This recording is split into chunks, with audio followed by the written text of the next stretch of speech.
Obviously, I shall be ranting about cars again. It's a bit of a broken record, I appreciate that. But it is a subject that affects me daily. I'm not going to be talking about real cars today, not directly. I'm going to be talking about Lego cars. I don't like Lego cars.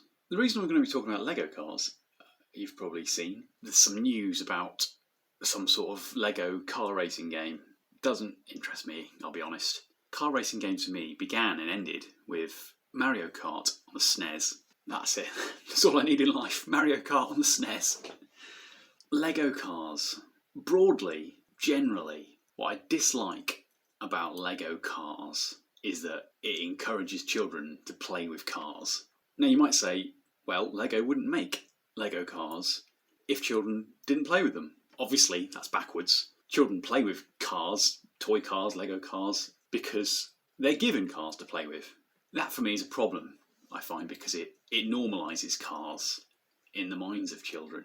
I don't think cars should be normal. They are the norm, but I wish we could move away from cars as the norm. And a great way to start with that would be to not have children play with cars by not giving them cars to play with. Perhaps somehow it would also remove the desire for cars to remain playthings. Far too many adults don't take cars seriously. Even though they claim to take them seriously, they still play with their cars. They still drive as if it's a game or a toy. They like to make the vroom vroom sound they were taught to make as a child. I'd like cars to just be purely utilitarian, used when necessary, not idolised. That's what I'd like cars to be. I know they'll always be necessary, sadly, but if we could move away from them being the norm, that would be great. And as I say, I think we could make a start with that by stopping children playing with cars. Why have toy cars anymore? And definitely my least favourite products from Lego ever are cars, especially realistic cars, Lego cars of real cars. I know it's very popular, but Speed Champions can really, if they could just all drive off a pier into the sea, that'd be great. Again, because it puts these cars, these desirable, really? Come on, grow up. Desirable sports cars on a pedestal, and normalises their existence. So Speed Champions can go away. This Lego car racing game, whatever it is, that can go away. Yay, you can customise your cars or whatever. Right, sure. Still just cars, isn't it? They're all the same, just different colours, really. I think the most insidious thing for me about Lego cars is Lego YouTubers' Lego cars. Take a look at the cities belonging to Lego YouTubers, and more often than not, they're based on a block layout with city blocks surrounded on all sides by road plates. In many of these cities, all the road plates are completely occupied by cars because Lego have made so many cars and people buy them and display them on the streets of their Lego city. Bumper to bumper, nose to tail, Lego cars chock full, not going anywhere, just stuck there in an eternal Lego gridlock. And that's a painful normalisation, because kids are going to watch these, and adults. They'll watch these Lego YouTubers and they'll see the streets of their Lego cities jam-packed with Lego cars. Consciously, subconsciously, somewhere inside, it'll reinforce the notion that that's okay. What we see outside in our city streets, it's fine if there are nose-to-tail cars. It's fine if along every curb, on every street, are parked cars, taking up space, making the neighbourhood less pleasant, more dangerous to be in. And out on the main roads, nose-to-tail cars, bumper to bumper, stopped, not going anywhere. Just traffic jams, occasionally inching along. And we think that's normal. Somehow we think that's fine. When cars hold up other cars, that's okay. When a bicycle holds up a car for a few seconds, dear Lord, shut the front door. That's disastrous. But cars holding up cars is completely fine. And we're normalised. It is normalised to us. So to see these Lego YouTubers, Lego cities full of Lego cars going nowhere, obviously they're not going to go anywhere on their own. But it's amusing to see, it paralleled in the real world, and to have children see it in the real world and to see it in Lego YouTubers, Lego cities as well it just reinforces the notion that that's okay, that's normal. There is no other way it can be. In the real world, in these Lego cities, you aspire to have bumper-to-bumper cars, and that's normal somehow. It pains me. I think we could move away from cars. We could move away from that if we started at a young age. If kids didn't vroom vroom their little cars around all the time and build their own traffic jams. When I was a kid, I did the same. I didn't have that many Lego cars in our little Lego city when I was a kid. They were mainly fire engines. No, I don't think I had any fire engines. Police van, definitely. Very small, 4 wide. It was the days of 4 wide. So yeah, 4 wide police van, 4 wide pizza delivery truck. There was a little sports car, again 4 wide. Everything was much smaller then. Cars were smaller than the real world. Cars were smaller than Lego world. Now they're 8 wide.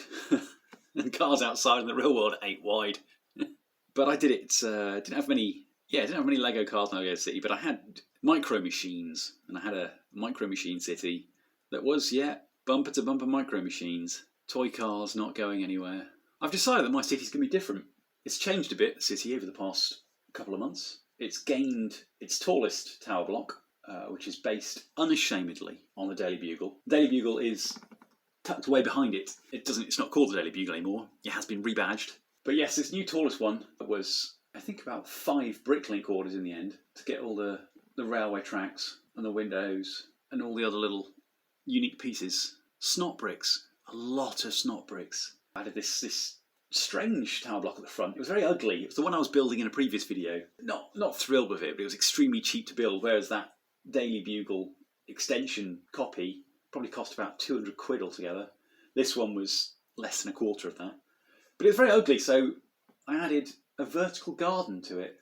Ended up with quite a lot of foliage from a Lego shop pab cup filling session. Didn't know what to do with it, and it turned out to become a vertical garden. And then a few weeks ago, went to Lego shop again. Don't go very often actually. It had been a couple of years since I last went. Filled up 3 pab cups. I've sorted most of them out. I should have done a haul. This one, look, as you can see in here, there are more foliage. Yeah, it came out rather well, that. My city was based on road base plates. No, not road base plates. What are they called these days? Lego road plates are the new ones, aren't they? Base plates are still base plates, the wobbly ones. My city was based on, I think it's 20 5x4 Lego base plates. I specifically sought out and acquired the old style of Lego base plates because they had the greatest amount of studs on. I think they've got 9 studs on either side of the road and a much narrower road. Again, from the days of 4 wide. These days, on the newer Lego base plates, road base plates, there's far fewer studs on the side. I think it's down to 5 or 4. Not many, and the road's much wider. 6, 5, 4. Far fewer. The road's much wider to accommodate the wider cars. Again, it's not dissimilar to what happens in our worlds where pavements, sidewalks, are marginalised. Well, they're on the margins. They're literally and figuratively marginalised. In many cases, far too narrow for their use because the roads have to be so wide. And then cars park on the pavement. So anyway, I thought, even though these have got the least road area and the most sidewalk pavement area possible, I decided I just didn't want roads in my city. So I ripped them all up. Had a day of civil engineering where all the road plates were dug up, and I've replaced them with plates, literal plates, not Lego. You've heard other YouTubers talk about strictly bricks. These fantastic plates. So these are plates. They've got studs on the bottom as well. So now that my entire city's studded the floor, I have many tiles to try and tile as much as I can. I don't know if I can tile it all. I'm going to build more buildings. There'll be gardens, and it'll be car-free, crucially. There may be 1 or 2 ADU vehicles about the place, but they're a special case. The advantage as well, actually, I found, of making it completely studded was that all the supports for the monorail, which will diminish in time as more buildings go up, they're all settled onto studs now. Some of them were supports in the middle of the road. Yeah, when your monorail gets that high, let me tell you, it is not a stable structure at all. It wobbles and slides. So to have all the supports not wobbling and sliding is a big advantage. So yeah, that's my little quest, my little inroad, into having fewer roads in the world, into denormalising cars. No, it's possible nobody will see this video. Certainly no children will see it. But I like to believe that perhaps I've inspired one person to go, oh, you know what? Maybe cars don't have to be the norm. Maybe there can be another way.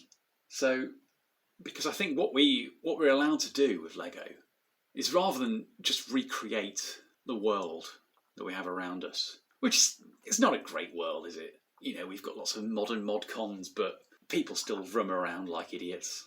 We don't have to have traffic jams in our made-up world, the world we bring into our homes. We can have it however we want. So I'm going to create my world, my Lego world, as I would like it to be. And I think more people could do that, rather than just recreating traffic jams. Why not make a better world?